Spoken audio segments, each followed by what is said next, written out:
Hi, and welcome back to the North Lodge Cottage Garden.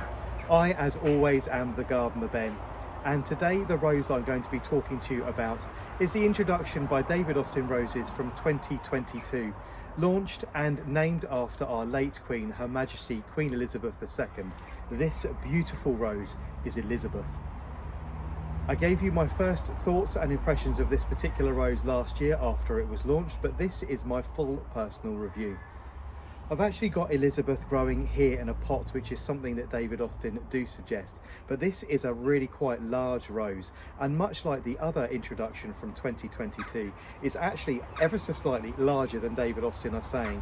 I've got a feeling this rose is going to try and reach in excess of 5 feet, and it's not a bad thing at all. The rose is a really vigorous plant, producing huge sprays of flowers all the way through the summer. From here in the middle part of June, it's going to flower repeatedly all the way through the summer months into the back end of September and early October.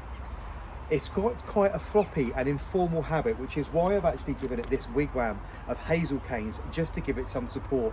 I found last year growing it that actually the blooms were quite so large and the sprays were so huge that they actually sort of fell towards the floor. So this year I'm very much a belt and breeches type of gardener. I've given the plant a wigwam to go up, and all I've done is wrap some hessian twine around that to give it a very loose structure in which to keep itself supported in. And as and when I need to, I'm just going to tie the canes in just to keep it very informal.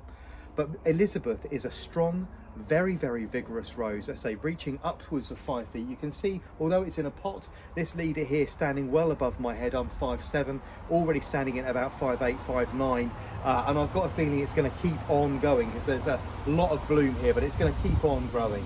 I'll start with going through the foliage with you because it really is quite lovely. Very large glossy leaves are borne on the plant, very high gloss, the leaves ever so slightly pacing themselves backwards, which is a nice characteristic trait on this particular plant. They're very dark green and very glossy in their sheen, and they make up the backdrop for these absolutely stunning blooms. I'll bring one in close for you to see.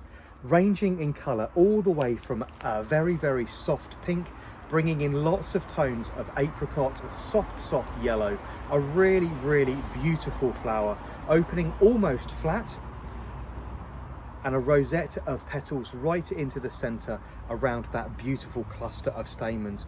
Really lovely, different colours rippling all the way through this plant. I say from beautiful apple blossom pink all the way through to yellows and apricots. A really lovely one.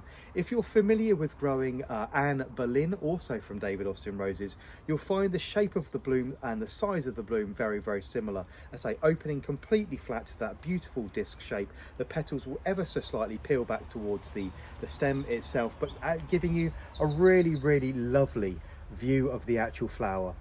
The blooms, the buds are a lovely apple blossom pink colour with lovely stripes of heavy cream up the back edges of them just before they open.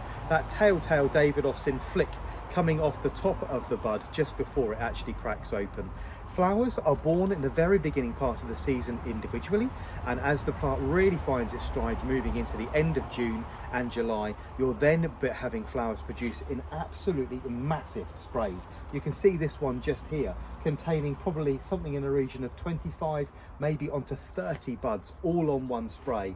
The repeat on this rose is so very strong, repeatedly flowering all the way through the season, whether you deadheaded or not. This plant is going to march forward with a multitude of blooms all the way through the season. You can see here, this is actually the repeat already being thrown up. Once this spray of flowers containing 25 or 30 flowers is done, this one will already be in flower and already heading up, I say, to about 5'6" in height.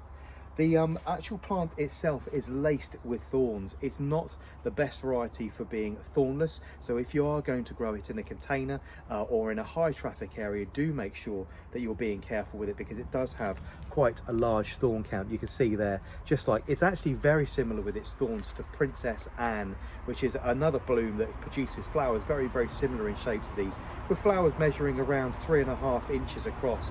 I say they really are very pretty. Try growing it in a container or in the garden, but I'd give this rose a little bit more space than David Austin are stating. I think this one's going to run somewhere into the region of about 5, maybe onto 5.5 feet.